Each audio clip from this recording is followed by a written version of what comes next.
Waiting. What does that word feel like to you? How does it make you feel? Waiting. I am not one that likes to wait. I'm guessing that most of us are that way. When we can get free 2-day shipping through Amazon Prime, then ordering something from another company and having to wait 5 days or a week. That seems like forever to get something in the mail. We are not people that like to wait. But today I'm talking specifically about waiting for God to use you in a big way. Ladies, when you were teenagers, is your testimony similar to mine? You surrendered to the Lord as a teenager and had huge dreams and goals and imaginations of the way that God was going to use you. You were going to marry this person. You were going to go out and do this thing. You were going to turn the world upside down for Him. Maybe you're sitting there 10, 15, 20, 30 years later, and it doesn't seem that the Lord has used you in a big way, the way that He dreamed. You dreamed He would use you when you surrendered to Him. Does it feel that what you do from day to day, changing diapers or going to a job that doesn't even seem like a spiritual work, does that seem like a difficult thing to you as you wonder, when is God going to really use me for something important? If you have that feeling, I would like to encourage you by having us think about the life of Jesus Christ. First of all, the Bible tells us that God brought Jesus to the earth in the fullness of time.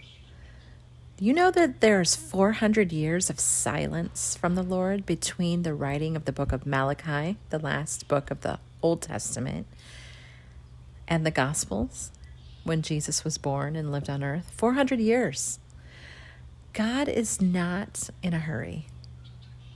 And then He brought Jesus to earth, and I believe at the age of 12, He was in the temple. I believe Jesus probably knew from His Father what He was meant to do with His life. Jewish boys often, at the age of 12, that is the time that they were considered to become a man, and they were brought into the Father's business. And so it could have been that God the Father told Jesus about the cross when He was 12 years old. That would be an immense weight to think about. But after that, He went back home, and we don't really know anything about Him until He was 30 years old when His ministry started. Probably He was in the carpenter shop for the next 18 years, taking care of His mother. He would have been the oldest child, and it was on the oldest to take care of your mother. If your father had passed away, Joseph is no longer mentioned. We're guessing Mary was then a widow. All those years doing a work that did not seem like a spiritual work. Jesus had to wait. He had to wait a long time.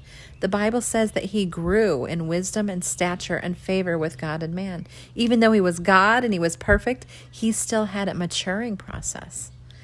And ladies, God has that for us too. What you are doing today is worthwhile to the Lord, or He wouldn't have asked you to do it. Even if it's watching little kids at home, it's caring for an elderly parent, doing something that seems very hidden, very unimportant, very unspiritual. Just doing the daily grind. To God, that is something important, or He would give you something else. What you are doing matters to the Lord, and He's using it to mature you into the person He needs you to be for yourself and for others. So let's have joy in waiting. Let's find the greatness in each day and live it to the fullest, giving our very best to the Lord. I love you, ladies. I hope you have a great week. Let's walk in love. Loving God means loving others.